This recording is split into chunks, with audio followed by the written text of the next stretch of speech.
viewers, wherever you're watching us from, welcome to another edition of your weekly State of Affairs, your flagship political program here on QTV. I'm your host, Aliou Cisse. As usual, I'm joined by my co-host, Sidi Cisse. Sidi, welcome to the program. Thank you very much. Well, viewers, today is another special State of Affairs program because we are joined by a person who needs no introduction as far as Gambian politics is concerned. This person is the leader of the United Democratic Party, Honorable Ousainou Darboe, a lawyer, a politician, a father figure to many, and a highly respected politician. Mr. Darboe, welcome to the State of Affairs. Thank you very much for hosting me. Well, Mr. Darboe, it's a very crucial year for the Gambia. Election coming in December. I mean, how is it like for you as a politician so far in the new Gambia? Well, in the new Gambia, if I may say, my journey through this period is intertwined with the journey of the United Democratic Party during this period of the new Gambia. And it is also intertwined with my tenure as a cabinet minister, as vice president. So they are distinct, yet sometimes they overlap. Yeah. I want to deal with my tenure as minister. Well, it is common knowledge that as at January, in fact at 1st December 2016, Gambia was a pariah state, a state that was being treated at arm's length with all decent nations of the world. And with the change of government, Gambia needs to be rebranded. Gambia needs to be taken to the laundry to be really, if I may say so, dry cleaned. And I thought the best way to start this was to convene a meeting of all diplomatic and consular representatives in the country and roll out to them the vision of the new government, how we want to operate and interact with the international community. And in fact, I did say at that meeting that we want Gambia to regain its lost position as an advocate of human rights, defender of human rights, and that we will try to make the Gambia the human rights capital of Africa. And, we did get cooperation from the international community. There was a tremendous goodwill, and of course that set the stage for me, and we are quick really to get the approval of the president for a letter to be sent to the United Nations Secretary General rescinding Gambia's decision to withdraw from the ICC, which was welcome, and also wrote to the Commonwealth Secretariat for Gambia's readmission to the Commonwealth of Nations. In fact, shortly after that letter was written, the president was on a state visit to France. I accompanied him to that state visit, and I took time off to go to London to meet the Secretary General of the Commonwealth. And when she came into the meeting room, one thing that really uplifted me was when he said, welcome back. I thought that was a very significant statement. Yeah. And we discussed, and it was agreeable that we should return to the Commonwealth. It was welcome. And I thought that, CHOGM was to take place in April of that year, and April of the following year, and to wait for the CHOGM to deliberate on our readmission application was going to take time. And I disclosed to the Secretary General that I was going to write to all the Commonwealth foreign ministers seeking the approval to fast-track Gambia's readmission so that we don't have to wait for CHOGM. And this was endorsed by the Secretary General and as a foreign minister. as foreign minister, and this was endorsed by the Secretary General. And when I came back, we wrote all my colleagues in the Commonwealth. In fact, we to facilitate the distribution, the High Commissioner in UK, because all the Commonwealth High Commissioners were in London, so we used those channels to really reach out to all colleagues, and it was quite a positive. The response was quite positive.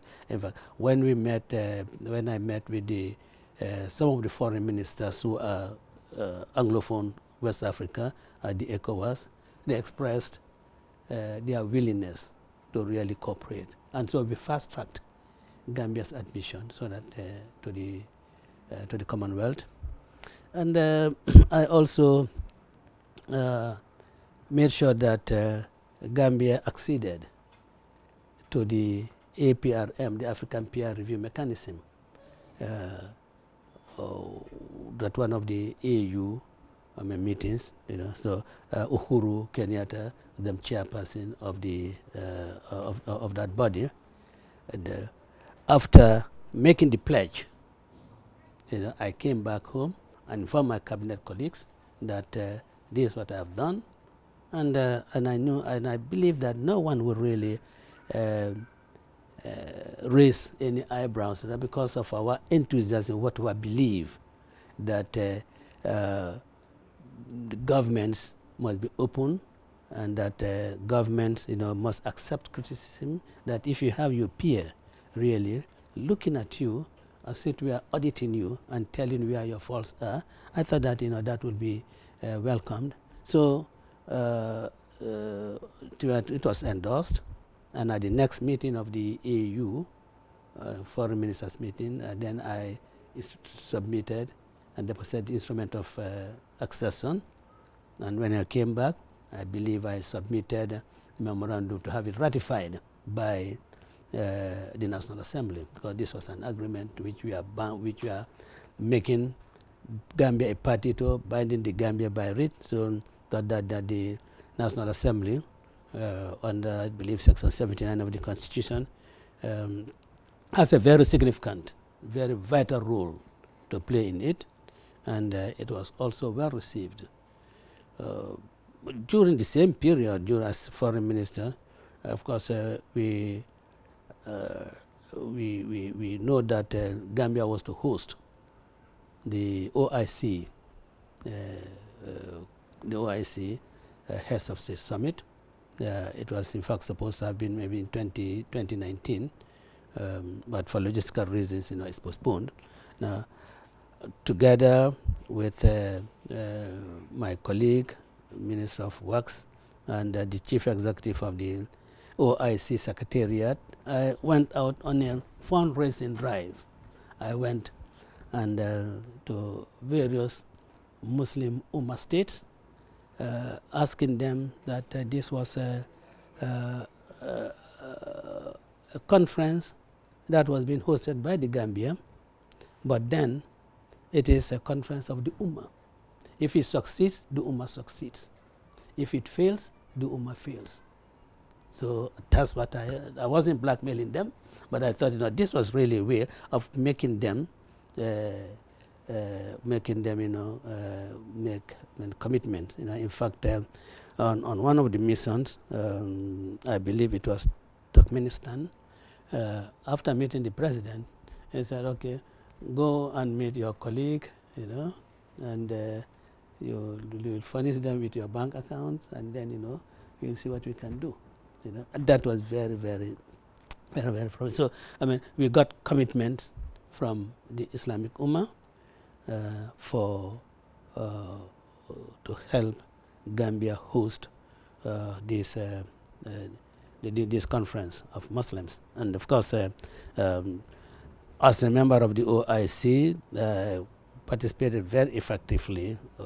Well, okay, I don't want to be self-adulating, but in fact, I participated at least on because we are part of the committee on Palestine, as well as the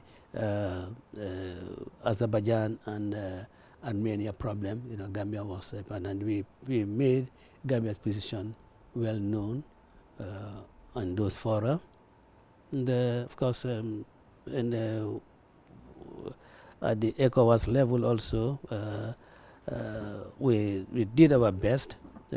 I must admit that maybe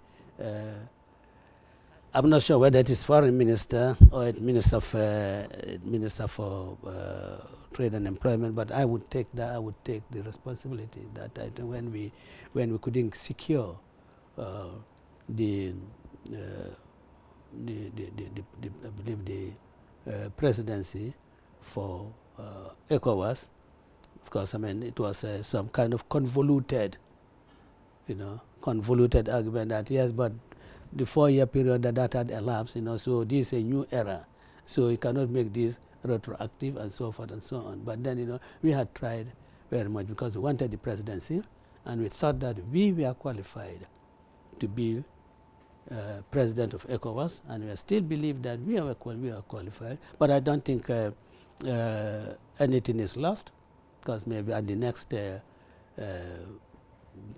time when the position comes up, I believe that Gambia will have it.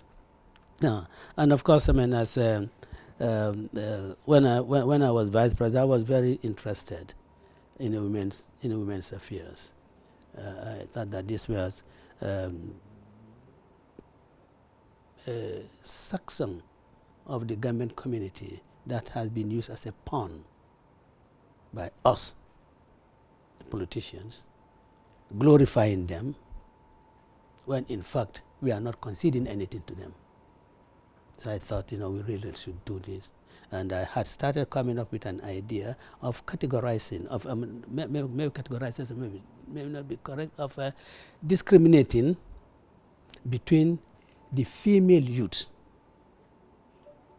and the entire female gender.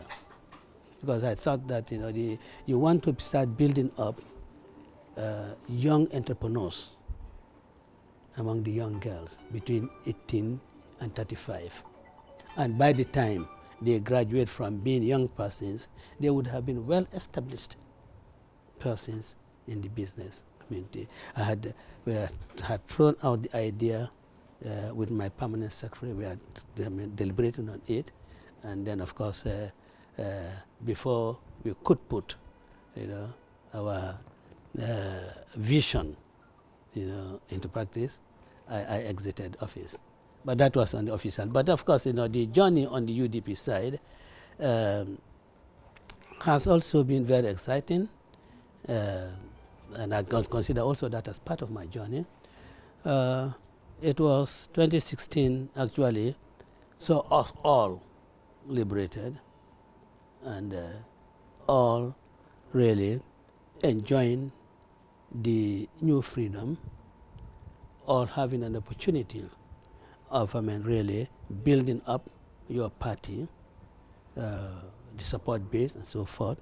So we really embarked on very strong, and I wouldn't say ferocious, but vigorous recruitment exercise. I was listening to people, and I still listen to people. People will come and see me up to 11 o'clock at night. I have to give time to them, listen to them, not only about their party, but also about the country. And I share with them also my views. Sometimes you find it very sad because somebody comes from Bansan with an idea, with a view, that to him or her is really very important and must really be treated the way he or she thinks it should be. And it would have to take me time to disabuse the person's mind, to bring him to reason, to say that's not the issue. Because sometimes this arises because of something, because of the context in which we have come from, the past context, that look, this is what is going to happen, these are the plans and so forth, And we have also, as a party, as an individual as well, try to be as selfless as possible. It's not really saying anything out of self-adulation, but I have helped, in several ways, people, meeting up, their tuition fees, in college, in high schools, in university, even some abroad. That, and I have also tried on my own as a person, as an individual, helped in the fight against COVID during the period when COVID was on the rise. I marshaled funds, to buy food. Token, but I think that was showing my spirit. My token, and have it distributed, and had left a committee independent to really take care of that, so that no political bias was brought in. We handed everything to the local government authorities, so that they did what they should do. Mr. Dabo, in moving forward, we've known UDP has been here opposing the former regime for 22 years, and then in 2017 there was change of government, which your party was very critical in terms of, as far as that change is concerned. You were part of the government, and later part of the, before even the end of the first term, there was a breakaway. You were assumed by the vice president, you were removed of government. What would you describe as the main challenges of being an opposition? Well, the challenges of an opposition is varied, but being a principal contender against the incumbent, your challenges are more enormous than others, because the incumbent's attention, focus is always on you, because he thinks that you are the one who wants to wrest power from you, who wants to throw him out of office. So all their concentrations are really on you. So, fabrications of stories about the persons, name calling all sorts of names that really do not fit you. Even the thought of having you locked up again. All things that we face.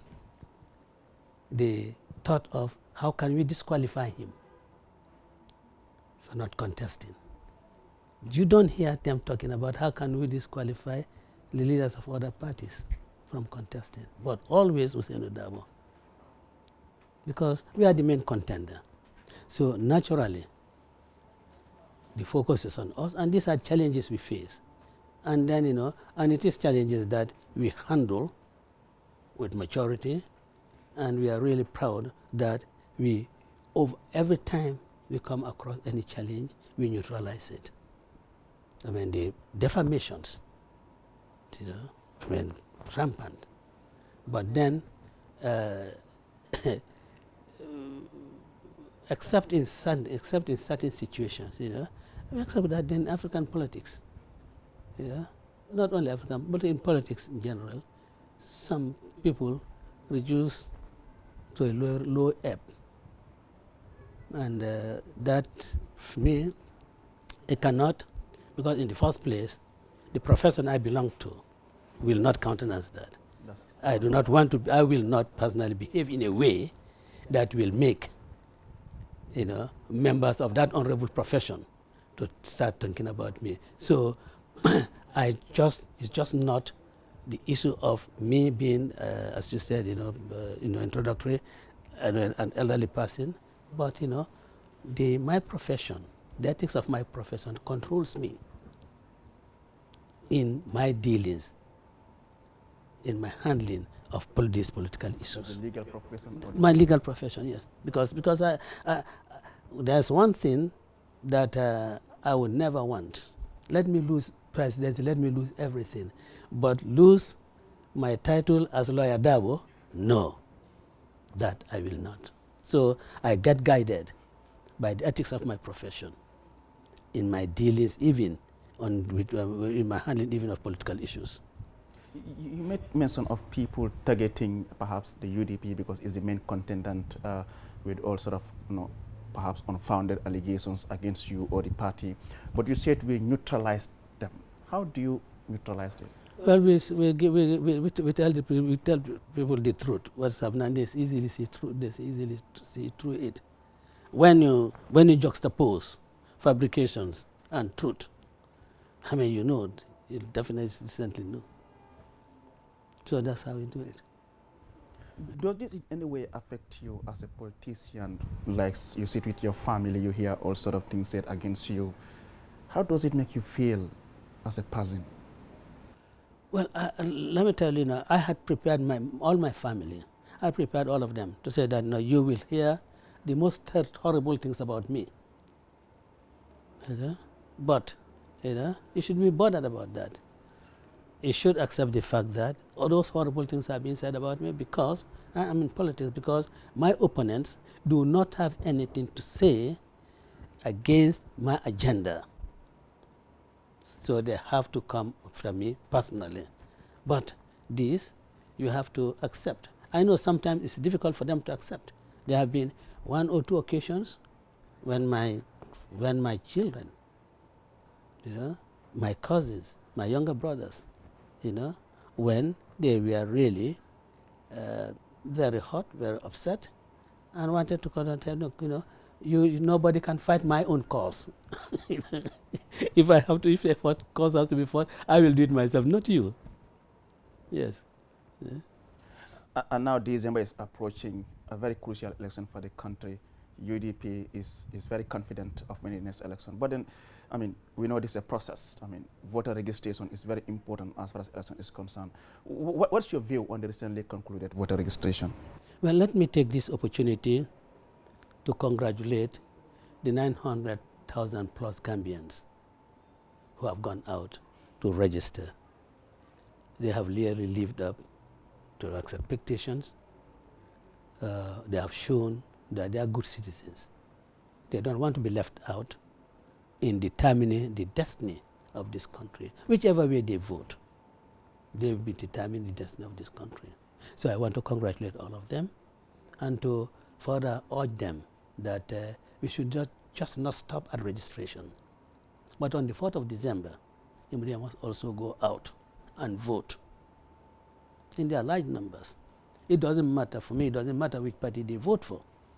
But the fact that they have armed themselves with the instrument of determining the destiny of this country on the 4th of December, they should go out and determine the destiny of this country. So it is very crucial, and let me say that maybe there were few hitches here and there, matters of technical nature that the computers, I don't know whether the computers, we are not working on properly, and of course, there are other complaints, but of course, we'll leave those to revising courts. Those complaints, we'll leave them to revising court to deal with. But I want to say that the Gambians have really done what we expected of them. I want to congratulate all of them. I'm sure, including yourself, I'm sure you have registered, so I want to congratulate you too. Well, you're still on the voter registration. I mean, we know there were some observer missions going around trying to observe how the process was going, and then some observations were made that some people were being discriminated, some people were being profiled perhaps because of their color. I mean, they might think you are not a Gambian. Are you in any way disappointed as a politician and a leader of one of the biggest political parties in the country? Well, I have not heard the IEC really make such a statement that people who have been profiled, people who have lost confidence in themselves, have lost confidence in their, hope of regaining elections, are the ones who are really going out and making those statements. The IEC, I've never heard the IEC say that. We have seen other things, really. On video, we've seen young kids, but nobody is talking about that. We have seen on video registration being held at Dramekunda in Diabugo. You tell me that, no, I don't have my father's house. My father's house is my home. We have heard that. But no, there's nothing being said about that. So, and I would have really been very concerned if the IEC had come up and said, look, people who have been profiled. But IEC has not said so. So for IEC, nothing of that nature has taken place. So those people who, in their disappointment, feel that this is what they can do although, I mean, we know that when you make a statement, the people that have been referred to. If you said United Democratic Party, well, why were not they reported to the police instantly so that they could be arrested? Because we know that if any report is made against any United Democratic Party agent of interfering with the election process or the registration process, they would have been arrested there and then immediately. There's absolutely no doubt about that. And of course, I cannot understand why one has to wait until at the end of registration coming out with this imagined situations. Well, before my co-host comes in, let me just ask this question. Looking at the political landscape, I know now everyday parties are coming up. I know you'll be surprised that for 22 years, perhaps UDP and few others, we are just a few political parties here. But now parties are increasing. We have almost 20 now, and the independent candidates are coming. Looking at the political landscape, do you think there's a level playing field? Well, it is not the number of political parties that determine whether there's a level playing field or not. It is what is made available to these political parties that determine whether the playing field is level or not. I mean, you can have only 2 political parties, and yet the playing field is not level. After all, in the Jamia era, we didn't have more than 6 registered political parties, but the playing field was absolutely not level. But we are now having a spillover of some of the incidents that have made the playing field unlevel at that time. The use of government resources, we see it. We see the use of, official personnel, governors. And you've seen the president addressing local authorities, telling them, look, you are for me. You cannot be for opposition. Because you are saying, you are for me. So don't listen to them. What are you telling them? You are telling the local authorities that they must support you. GRTS, I have said it over and over. We write to them to cover our events. They don't. And I believe that any political party in this country, when they're holding a meeting, that should be a worthy news item. You want to hear what those leaders of those political parties, what they're offering the nation, so that you can disseminate it. But they don't. And I'm disappointed that the head of that institution, when I say institution, the minister in particular, was one of the persons who took grouse with Yahya Jammeh for denying access to GRTS by the other political parties. Under his watch, it's been done. So when I say transition, it commences in 2022. I mean, because these are the things that are happening, some of the things that are happening. You go out on supposedly an official mission, and you turn it into a political rally. You use government vehicles to go to those things. Where's the level playing field? But then, you see, for us, we consider ourselves as a freedom movement. You have to fight against this oppressive movement. You have to fight against oppressive government. Pull it down as dictated by the law, and then start your transition. so that the Gambian people would start enjoying the system they have always been yearning for. And it is doable, and it's going to be done on the 5th of December, inshallah. It's going to be done. Whether it's Hussein Dabo or someone, but it's not Adam Barrow. Inshallah. No, absolutely. Because 75% of the Gambian people are agreed that he should go. Whether it's Hussein Dabo, or it's Halifa Sallah, or it's Mama Kande, but it's not Adam Barrow. That I can tell you. Yeah. And then the Gambians will now start enjoying, this system they always want to have in this country. Sidi? Thank you very much, Mr. Dabo, for availing us this opportunity. Just to follow on to where Ali stopped, have the media been fair in their coverage of various political parties within their news coverage? Well, those that make it their business to go and attend the activities, yes, I think they have. But others don't make it their business? Others who do not make it their business, of course, they have nothing to cover, so there's nothing to show because they have not even gone there. So in a nutshell, in a ratio between 1 and 10, where would you put it? Well, let me say, the private, I don't want to mention any media house, but then there are, I would say there are, well, let me extend it because you have the online facilities too. I would say the conventional, the conventional media, maybe 1, 2, 3, yeah, maybe two established. Let me say 2 or 3 established television stations do. I don't want to name. And are you disappointed by that?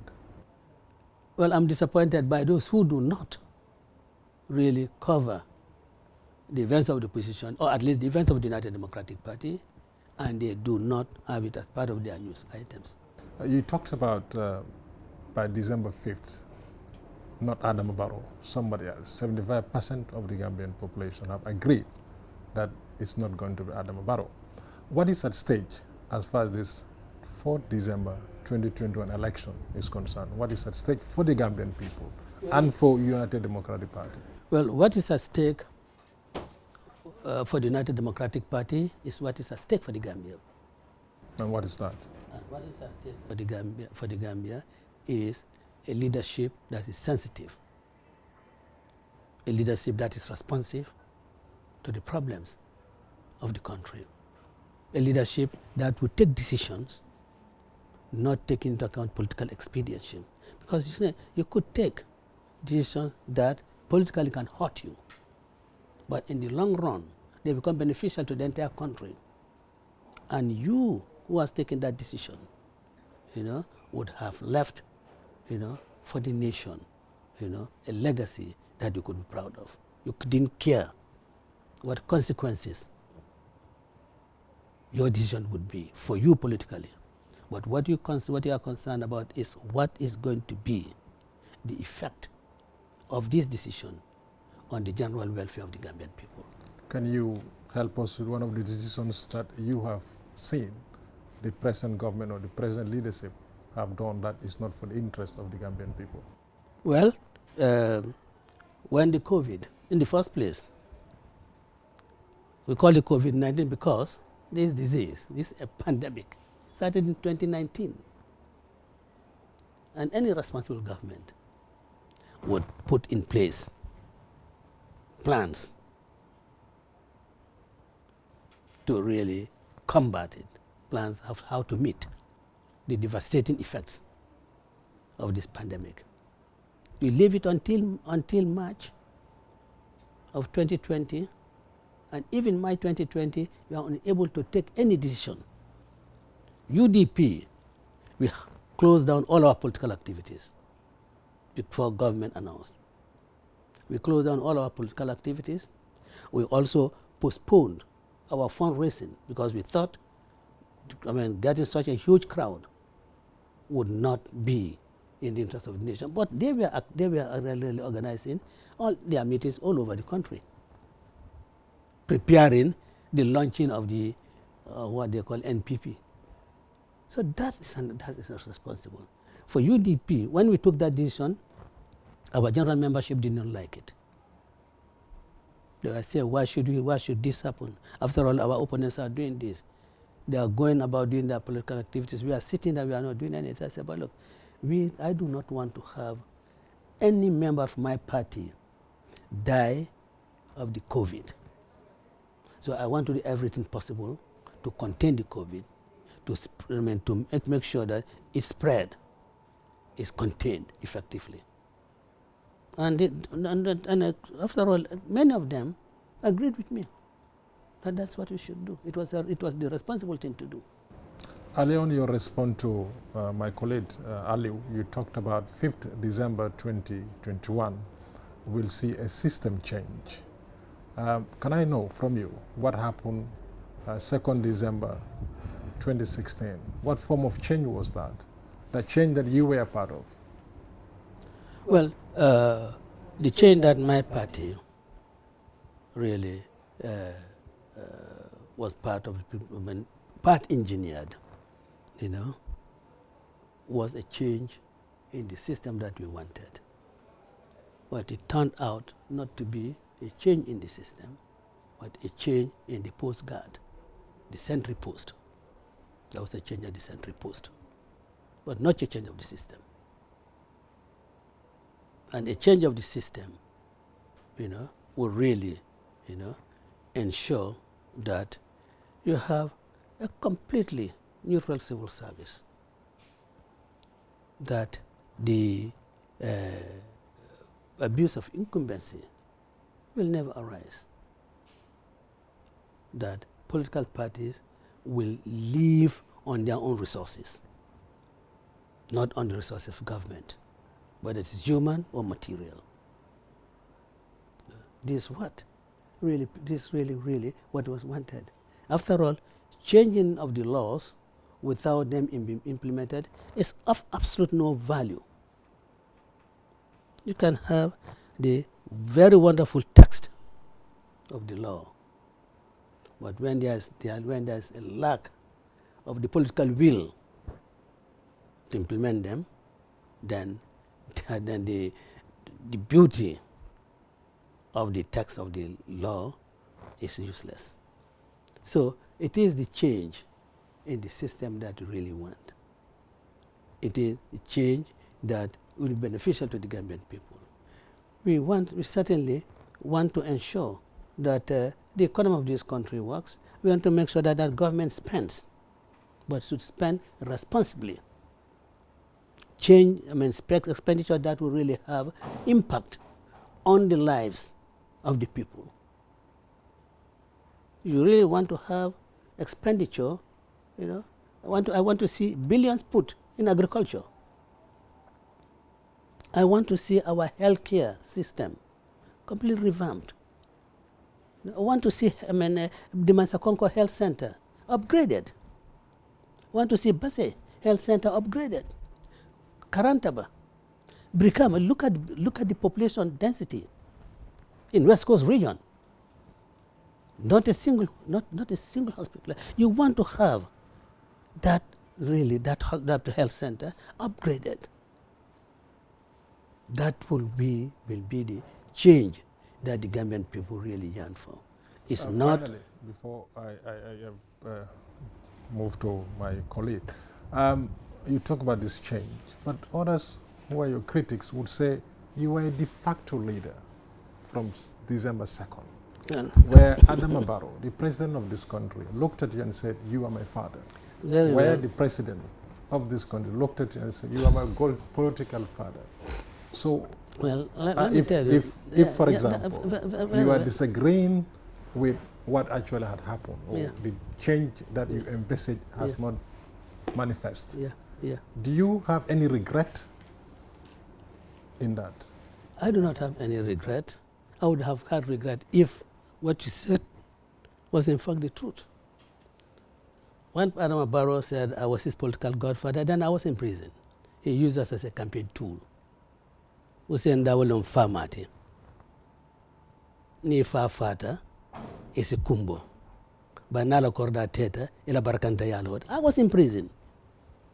So it was not, he did not say that when I was adopted as minister. And let me tell you, this is what Gambians didn't know. I have never been consulted on any major thing by Adama Barrow. The only time I've never been. Okay. I have never been. You've never been Consulted by but him. How much were you influential? That is because you would be influential if you are consulted. You would be influential if you are consulted. I have never been consulted on anything. In fact, I mean, I have to say this, an issue that affects my ministry. When I was foreign minister, Ambassador O.G. Salla, his case came up. That's right. His case came up. That used to be removed. And Remove us? As ambassador. Okay. And I said, please, don't. Who do you told that to? Adama? The president. Okay. The president. In fact, the president. I said, because look, we are hosting the OIC conference. You do not want to recall this gentleman and then appoint a new ambassador. It will take time before you get an agreement, and it will also take time before that ambassador establishes relationships with the influential members of the OIC. This gentleman already has that. So let us leave him. After the OIC, you can say bye-bye. And what was his response? I will consult my technicians. Billahi wallah. Who were those technicians? I don't know. And then I said, Your Excellency, your advisors are Mr. Jallo on matters affecting agriculture. OJ is your advisor. Matters affecting foreign relations, I am your advisor. Local government administration, Islamic Diba. I said, well, it's okay, but I'll consult with my technicians. And I left, deflated. And I also tell you this, when Habib Drama was being removed as Secretary General, I didn't know. I went to him, consulted him on certain issues. It was on a Friday, on certain issues. And when I left his office, to return to my office, just before, you have that big tree, around the vice president's office. When I got there, then one of the security officers came and said, he wants you back.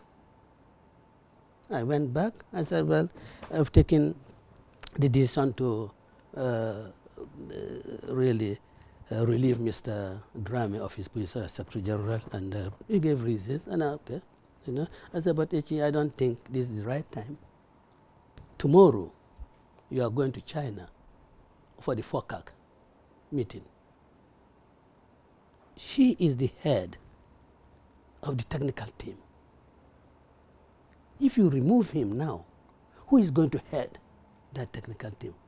He already knows what he's going to do. So please, don't relieve him his position. Leave him. If you come back from China, after the FOCAC, do whatever you want to do. And then jokingly I told him, but Mr. President, there's the story that you are born on a Friday. So that Friday was a very good day for your family. Everybody was happy in the family that we have got a new addition. Everybody was happy. So please, Fridays, don't remove anybody from office, because you send sadness in the family. Don't do that. Yeah. Honestly, I have never been consulted, and this is the impression people that have. Even with appointments? Even with appointment, no appointment have I been consulted on.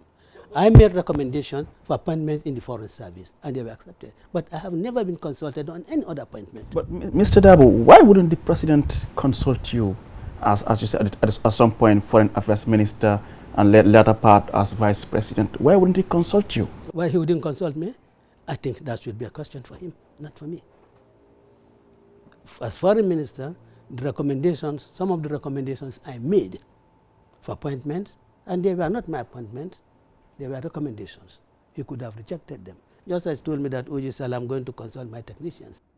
But we saw that OJ kept his job. Well, I don't want to tell you why. You know, we need to know. This is state of affairs. No. It's okay. It's all right. What? And I also tell you that there were 2 other appointments, ambassadorial appointments that I had no idea about. They came. I saw them. Can I pick one name out of the bag?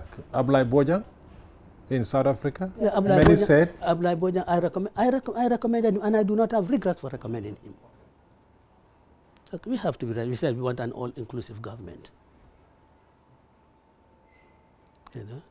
And the cabinet, you have Mandingos in the cabinet, you have Fulas in the cabinet, you have Akus in the cabinet, you have Manjagos in the cabinet, but not a Jola.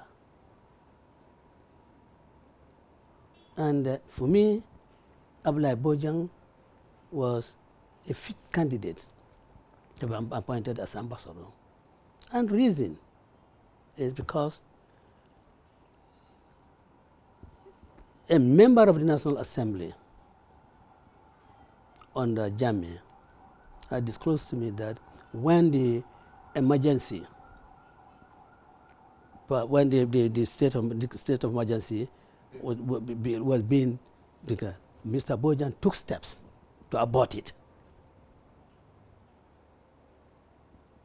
And how? That he had sent out messages, soft messages, to some members to be absent so that the required votes would not be got.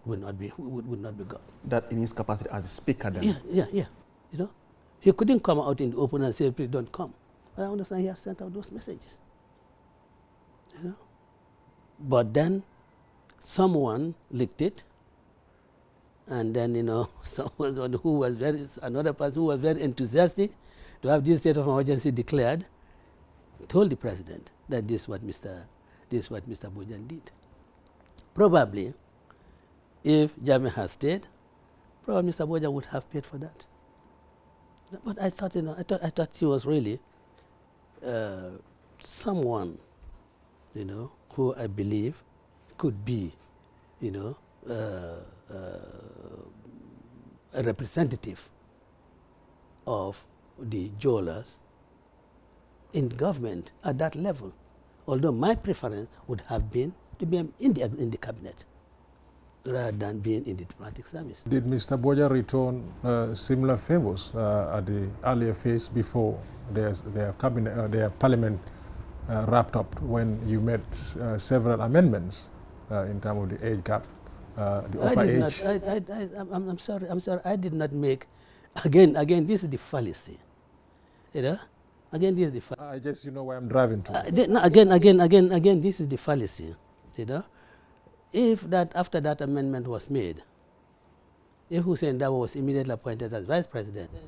Not only the amendment of the president's age, we talk about the deposit for the parliamentarians, we talk about the age gap, the upper age for the judges. Certainly the upper age for judges, I am not a judge. Maybe if I hadn't gone into politics, I would have wanted to be a judge of the Supreme Court. And really, those amendments were certainly not for the benefit of any particular individual. Today, any person who is above the age of 65 years is qualified to contest as president of this country. So it's not made for Hussein Dabo as people.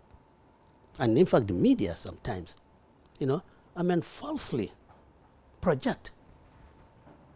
After all, the removing of the increase in the age of judges before they retire, what benefit is that to Hussein Dabo? After all, it was meant to really strengthen our judiciary.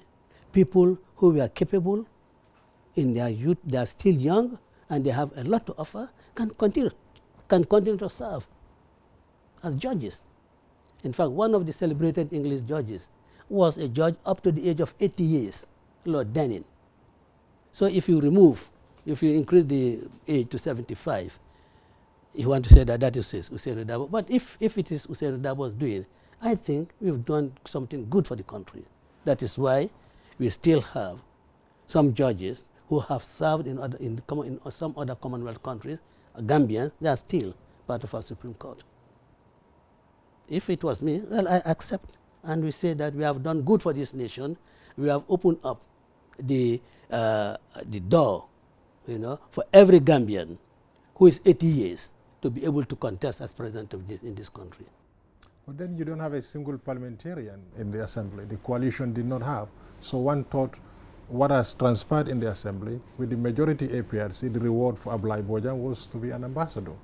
Do you agree?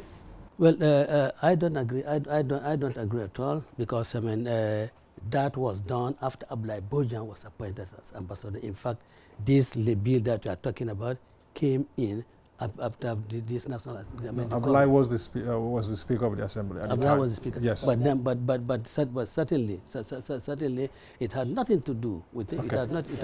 It had nothing to do with it. And let me say that Ablai didn't vote. He, as speaker, never had a vote. He could only have a vote maybe if there was a tie. So what has Ablai got to do? He was their speaker. He could not reject the bill because he has no authority. Soft messages. He had no authority. So maybe he did the same soft messages at the time. If he did the soft messages, that has never influenced me, and in fact, it could never have been my consideration. My consideration has always been want a Jola, And some people are saying, but there are other Jolas. But for me, I thought, with the position that he has risen to as speaker, he must be a very highly respected person in the Jola community, and that his standing really as speaker would not make any government raise an eyebrow when you ask for an agreement. I know there were other equally, well-known people among the individual community. But then, said to myself, that could they raise an objection to the agreement being granted to the person because of A, B, C, and D? And I didn't find anything faulty with Ablai Bojang. Thank you very much, Mr. Darboe. Well, viewers, once again, we remind that you're watching State of Affairs here on QTV. I'm your host, Aliou Cissé, with my co-host, Idi Cissé, and our guest tonight is Honorable Ousainou Darboe, leader of the United Democratic Party, the UDP. We'll go with a short commercial break, and when we return, the discussion continues. The best product in town is back. QCell's MiFi router. Get the best MiFi in the country for just $2,800 and connect up to 15 users with 4G internet speeds and a long-lasting battery life.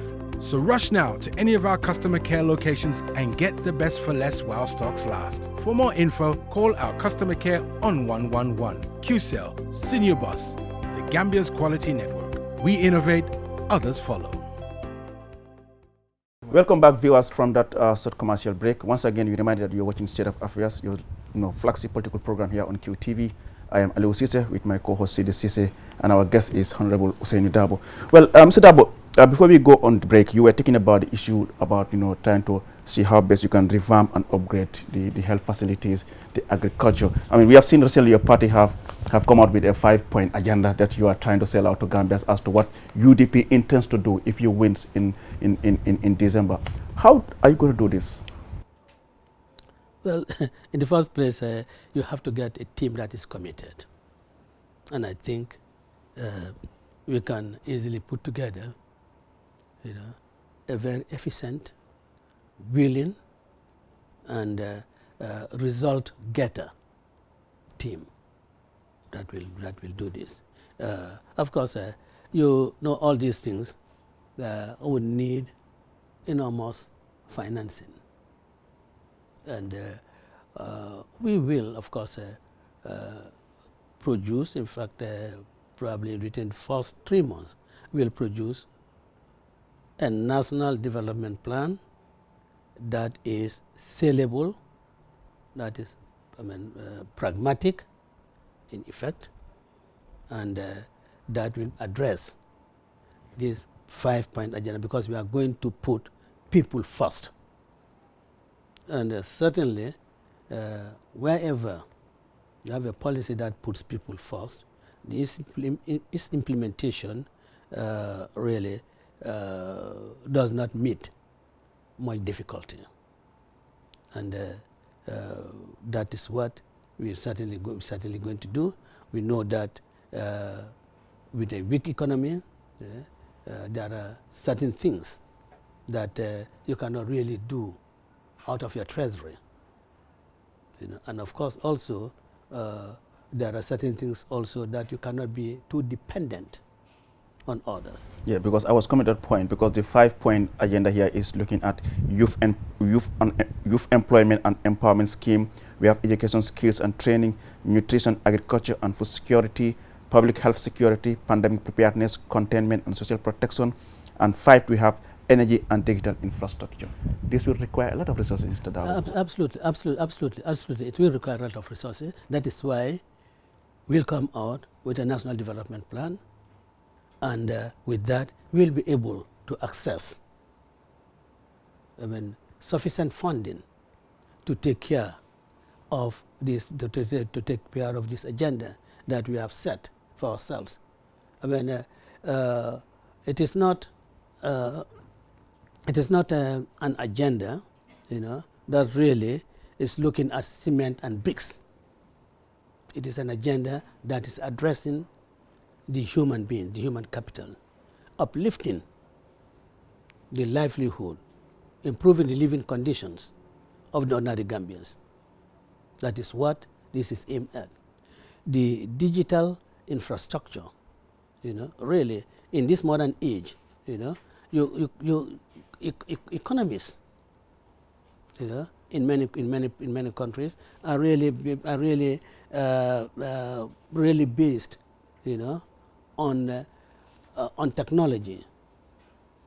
So to really get us there, will really be very easy. Let me tell you, when I was foreign minister, I had discussions with some foreign governments, Estonia in particular, and I would have thought that that government, will really have, because since we made the report, if former Vice President Fatmata Tambajang and I think we met the Prime Minister of Estonia, I would have thought that when we made the report to government, of what is being offered, what they can do, would just have really embrace them and then bring them in and then do digitization of all our activities, of all our governmental activities.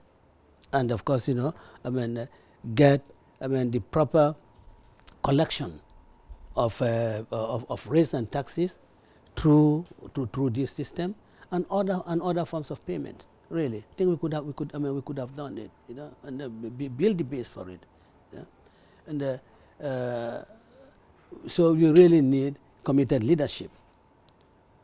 Why have we not been able really to collect at least 75% of the pledges in Brussels? It is because our reform program was derailed, purposely derailed, intentionally derailed. By who and how? By the government. Instead of focusing on the implementation of those reform programs, we are focusing on re-election. So we become preoccupied with re-election and not with the reforms. Otherwise, a cardinal pillar of our NDP is the reform of the Constitution, the constitutional reform. But in the case, will you blame the government or the parties that actually form the coalition? How do you blame the parties that coalition? If you want to blame the parties that form the coalition, exclude UDP, we voted 100%. Talk about the other parties. We voted 100%. And I believe Doi also voted. So please do not include UDP and Doi in that categorization. Talk of the others. And indeed, a few days before the presentation of that bill to the National Assembly, formal presentation, the President had occasion to address the National Assembly, what they call the State Opening of Parliament. That was a perfect opportunity for the President to address the members of the National Assembly and tell them of the importance of this bill, that they must all vote for it, that this is the bill, the passing of that bill really be something to the credit of the National Assembly itself, that they are partnering the government of the Gambia in ensuring that a new constitution comes into force. But he never mentioned it. He just casual mention. For me, as far as I was president, I would dwell on that more, dwell on that more, and ask them to really vote for it. So, please, maybe in future, all for you and all media houses, when I send the coalition parties, exclude UDP, exclude Doi, because we voted for it. We wanted it. And are you disappointed that it didn't go through? Were you disappointed that it didn't go through? Well, I wasn't disappointed because I had heard some people who are close to the president in their radio talk shows and interviews with some media houses saying that this constitution is bad, we don't want it. We don't want it. So even if National Assembly passes it, we are going to campaign against it. We have heard that. So it didn't disappoint. So I wasn't disappointed. Do you think there's a chance to bring it back from your own legal point of view as a legal expert and Well, not for this year, but I think certainly it can come back, and it should come back. It should come back because that is what the Gambian people want, and let it go to the National Assembly. Let the National Assembly do what they think they can do with it, and then submit to the Gambian people. Let the Gambian people say, yes, this is the law we want for ourselves. This is the constitution we want for ourselves. And if the Gambian people reject it, then no one would take blame for it. It would be the Gambian people who would take blame for it. Mr. Dabo, you talked about NDP, that UDP government in office in 3 months you'll come with an NDP, a National Development Program. We had you when you were in government, you talked about defending the NDP that the present government have. Is that not a shift or contradiction here? It's not a contradiction. Because you stood... After all, the NDP has a lifespan. So if it expires, you just have a new one. It has a lifespan. So there is no contradiction. And indeed, people, again, this is the misconception. Supporting government policy, such as the NDP, is different from supporting President Adama Barrow in his political enterprise. They are different, completely different. They are not the same. You did mention President Barrow's name when you mentioned NDP in Gunjur rally. Yes, because when in Gunjur rally, if I did mention his name, I must have mentioned his name because he is president. You said President Barrow's NDP. Yes, of course. That is a political parlance. You say that this is the Barrow Constitution. That doesn't add anything to it. It doesn't add anything to it. You did talked about UDP did supported the constitution in parliament. They voted in favor of it. But you did fire at least 8 MPs from your party who voted against. With hindsight, you think that was the right thing to do? If they were still in your camp, would they still vote against the constitution? Well, I think they would still vote against the constitution because, we cut off the cancer. We didn't want the cancerous thing to contribute to be infesting us. So, and that would have been even more embarrassing. They would because they would still vote against. They would still vote against us, and that would be very embarrassing to UDP. I had you use a Mandinka phrase here, and excuse me to use a Mandinka phrase here. would we say UDP was Fanjano for the 2020 draft constitution by firing your people? It's not Fanjano, because if you say Fanjano, it will mean that this is UDP's baby. And it's not UDP's baby. But you were very passionate about the draft constitution. Of course, we should be passionate about That's it. what you always call for. It is, we should be passionate about it, but that does not make it our baby. That's why no member of our UDP National Assembly member introduced the bill. That is why the Attorney General came and presented the bill. It was a government measure. But of course, as you say Fanjano, just as you are saying Fanjano, a lot of other people outside there thought that hey, UDP la fengleti. When in fact it was not UDP's. This was the government, in fact, the government of the Gambia under President Adama Barrow. His cabinet decided that we'll present this measure to the National Assembly for their approval. So is it because we don't take ownership of this draft as Gambians? Now you could only take ownership of it as Gambians if it reaches at the referendum stage. But these representatives were ours. These representatives were ours, but the truth is that if these representatives were ours and they are the ones who are to take ownership of it, there wouldn't have been the need to go a step further. It would just have stopped as any other legislation. The National Assembly passes, you give it to the President to assent. But this one goes beyond that. It goes to say that even if the National Assembly adopts this, let it be submitted to the That's the legal technicalities. Well, it's a question of ownership. It's a question, because it's just not a legal technique, because essentially constitutions are political documents couched in legal languages. So the ownership of this constitution is in the Gambian people. That is why the Constitutional Review Commission went out and consulted extensively, very widely. Yeah? I mean, how many bills have been presented to National Assembly that has received such respect from the promoters going around the country? The only one I think I can think of is the elections bill. Other than that, they present bills to the National Assembly, and it's voted by the members of the National Assembly and then given to the President for assent. So ownership really is not in the National Assembly. For me, it's in the electorate.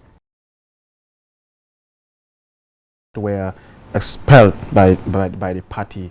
I mean, will you accept them if they take a U-turn and want to return home? Will you accept them coming back? Will you accept them if they take a U-turn and say, let's go back home? Well, I mean, you take back prodigal sons, but when they are not prodigal sons, we don't take back home. See, politics, there must be this issue. That's what I was telling, I had earlier said, you do not look at a political advantage. If all of them were to come back and accept that, we are taking a political advantage. And then we'll be deviating from our principles. Have they been cured of the cancer that led us to exercise them? No. Can you give description of this cancer? I think it will be important to know. The description of this cancer, the cancer is in your body and eating you. So they are part of our party, sitting in some important organs, and then of course doing business with Adama Barrow at the expense of the United Democratic Party. That is cancerous. But Mr. Dabo, let's just flip back. You said on record, Barrow is our Barrow. Yeah, of course. Whose Barrow was he not? Tell me whose Barrow was he not? Was he not the Barrow of Doi? Was he not the Barrow of NRP? We are not these people who put him up as candidate. Whose Barrow was he not? Tell me. You see this, I mean, again, I hear this and I say, well, of course, you can make this statement. But of course, Barrow is our Barrow. And anyone who says he's not our Barrow, why did you go out to campaign for him? Well, Mr. Dao, moving forward, as a political party leader, what is your overarching purpose as a leader? Is to provide my people unalloyed service. To be sincere to my people, to really look after my people to the best of my ability. That is why I'm in it. I'm in it for service. And again, I am in it not because I sought the office. If I will use the word, I was drafted in. as you draft people into the army in the photo world. I was drafted in.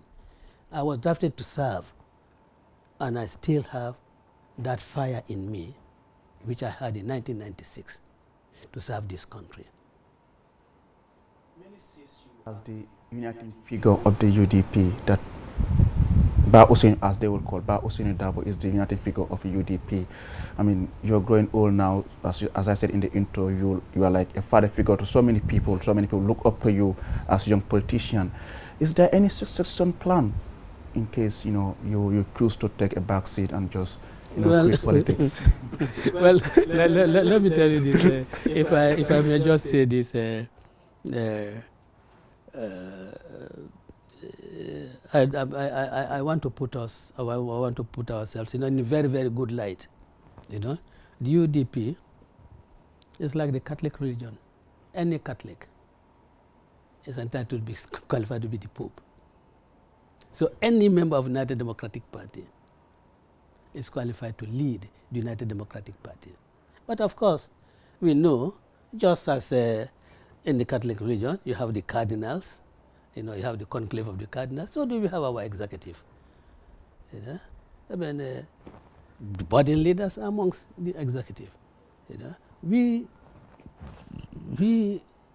are not anointing, or I'm not anointing anyone as leader of the United Democratic Party, because it is party that anointed me as leader of the United Democratic Party. The members of the United Democratic Party have their eyes open. They see the potential leaders of the party, so that at the Congress in 2022, if I step down, one of those people from among the executive will be selected. Will you be stepping down in 2020? I say if I select, that's why I said. But would that be a thing? No, but if I said if, so that means uncertainty. You know? Okay, that okay. means uncertainty. You know? So one of those in the executive will certainly be selected as leader of the party. And you know, I'm not the only, or I am not the person around him UDP revolves, because it's a unifier. Yes, I try as much as possible to unify. But look, if I was the person around whom UDP revolves, it would have been dead within the 8 months that I was incarcerated with 11 members of the executive. But the UDP survived because it is driven by ideas. It is driven by issues, and we all agree, and we are bound together by those ideas and issues. So it is not an individual. When you take Hussein Dabo out, as it was done, the UDP continued.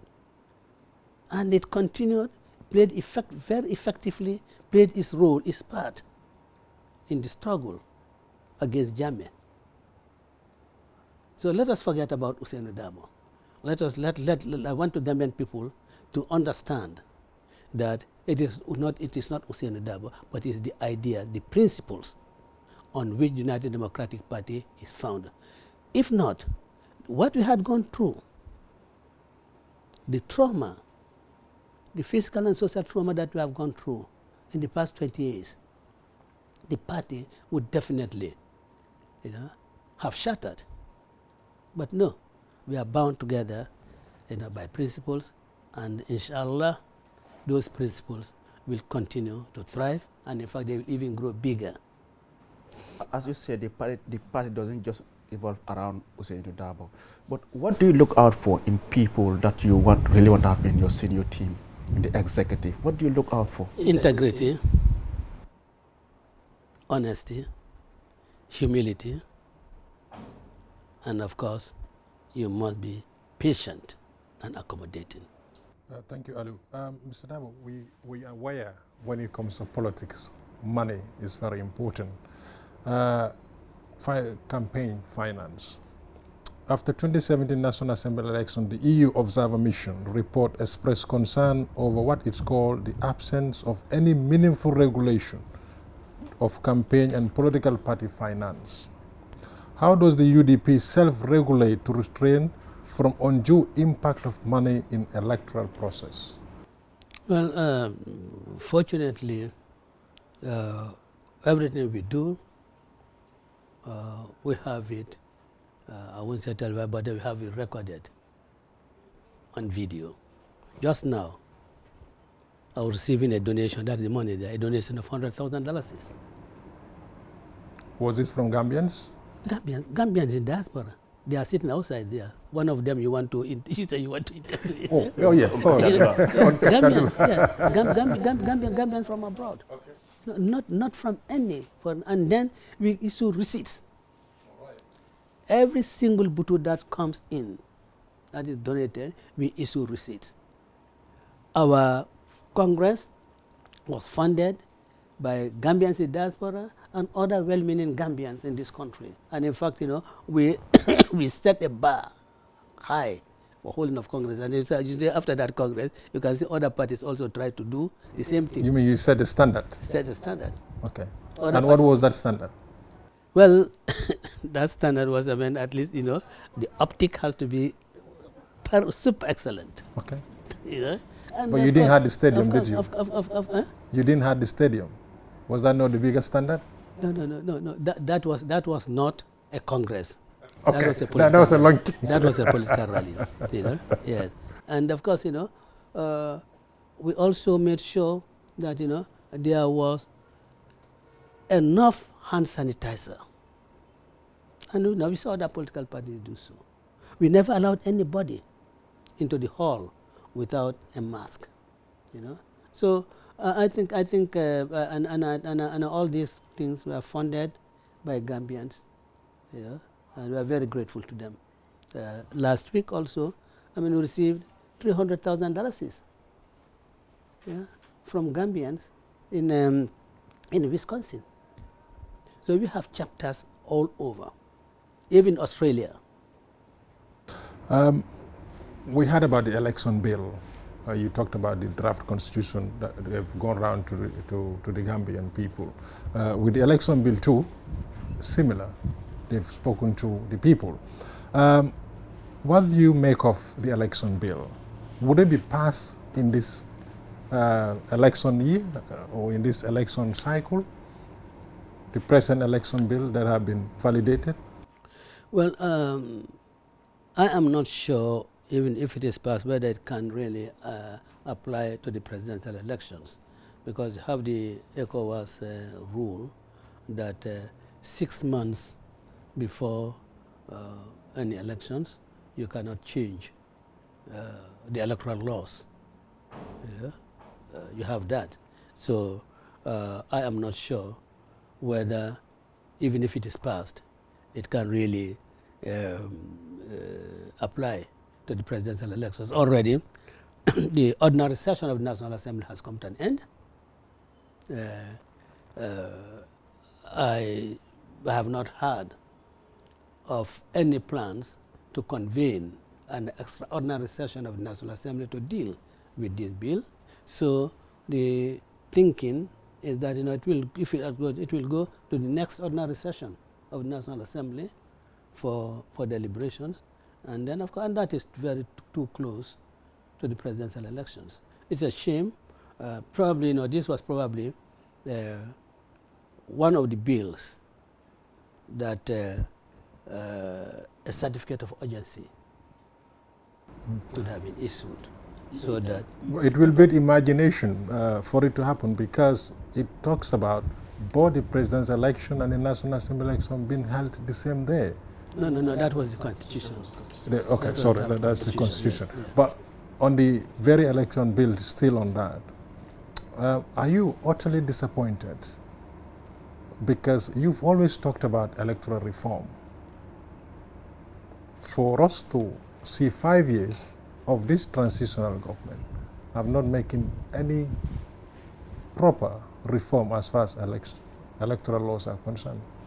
Well, certainly, I'm disappointed. I'm certainly disappointed, and of course, we also have to understand one thing, that for me, amendments to the Constitution promulgation of electoral laws, for me these are public laws, you know, and the executive should really do it. And in fact, it was an undertaking by the executive or by the parties that when elected, they'll carry out these reforms. So really, this ought to have been presented by the executive several months ago. As I said, you know, I would have done it under a certificate of urgency so that these issues of publications and so forth and so on can be dispensed with. After all, you know, I do not think there are provisions in this in the bill that are controversial, because even though it's a new bill, you know, the changes that it brings about in the current Elections Act, you know, are not so fundamental that you say, look, you know, it has, I mean, would even raise controversy. I don't think so. I mean, although there are areas that we do not agree with. Yeah, I believe that what obtained in the First Republic, and which really obtained in Jammeh's time until 2001, when the elections bill was amended, you know, the registering officers should be given the power and authority to interview any claimant to ascertain whether or not you are qualified, you are eligible to be registered as a voter. Because in Jawara's time, people would come and say, no, this man, he's not qualified, he's not a Gambian. And the electoral officer would conduct an interrogation and will arrive at a conclusion.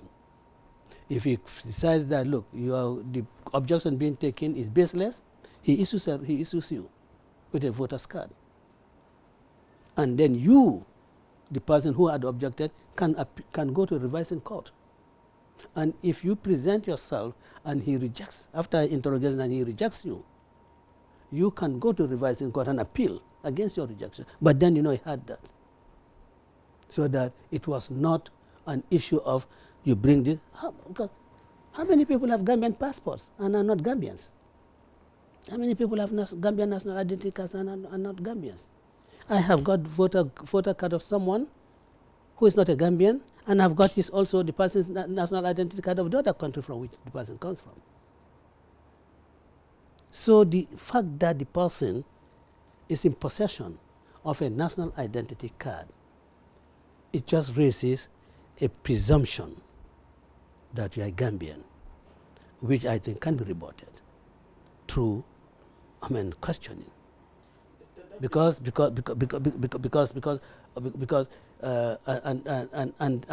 I do not think also that really you want to ask someone to prove.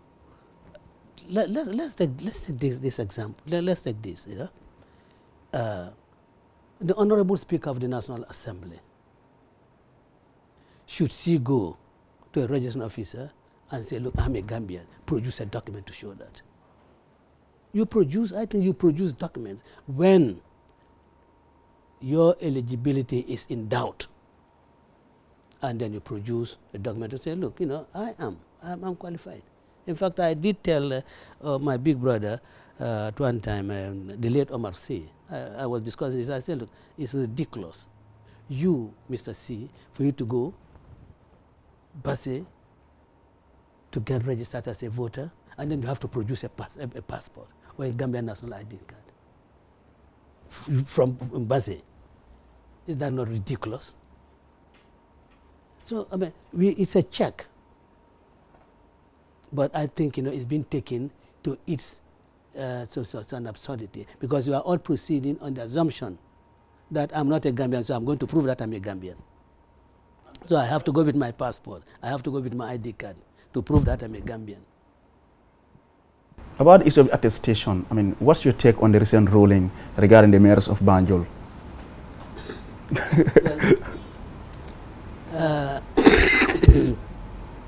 But that's the ruling of the court, and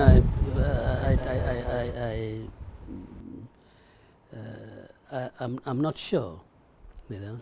But I think some of the reasoning, I don't think some of the reasons are good. That everybody born in Banjul is under law required to be registered to have a birth certificate. It's everybody born in Banjul. But it is not everybody in Banjul who claims to be a registered voter is born in Banjul. Go to Tobacco Road, all these Badbunkas there, they were not born in Banjul. They are residents, and in fact, Section 12, subsection 1 says you claim, you register in a constituency where you are born or where you are resident. So really, I come from Bantanto in Fuladu there, no birth certificate.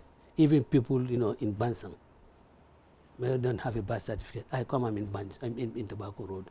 I have my property. I live there. He said the attestation cannot. I mean, you know, and you are entitled to be registered in your place of residence. So anyway, that's the ruling of the court, and so long as it has not been challenged, so long as there's no appeal against it, it is the ruling. But I think there's attention was certainly not diverted to those things because it was people born in Banjul, birth certificates. It's not everybody. Mr. Dabo, it seems to be running out of time, but finally, why do you think Gambians will vote for UDP and not any other party? It's because I have never looked for the job. I have never looked for the job. People have gone out to search for a leader, and they've come to select me. All others, I say this without fear of contradiction, all others who are contesting have formed parties and got the people to choose them. So there are people who went about. I have never. But that's why I said I was drafted. So that makes me quite different from them. That says that I believe that, you know, I will be more service oriented. Yeah, I'll be more responsive because I will have at the back of my mind that, look, you know, it is these people who came and selected me. They can kick me out. It is not me forming a party and then enthroning myself as leader of the party. So this is what makes what makes me different from the others. Political impasse, I don't think there will be any political impasse because the incumbent is going to be defeated so decisively that there will be no issue that will cause an impasse in this country. Thank you very much. You're welcome. Well, before we just wrap up, thank you very much, Mr. Usainu Dabo. Well, viewers, with that, we complete this special State of Affairs program. As I said, I am Aliou Cisse, your host, with my co-host, Sidi Cisse. And our guest was Honorable Usainu Dabo, a highly respected politician and leader of the United Democratic Party. Mr. Dabo, thank you so very much for being on the State of Affairs, and we look forward to having you in our future programs. Well, viewers, with that, we complete this program. It will be repeated on Sunday at 10 a.m. Until then, thank you so much for watching. Bye-bye.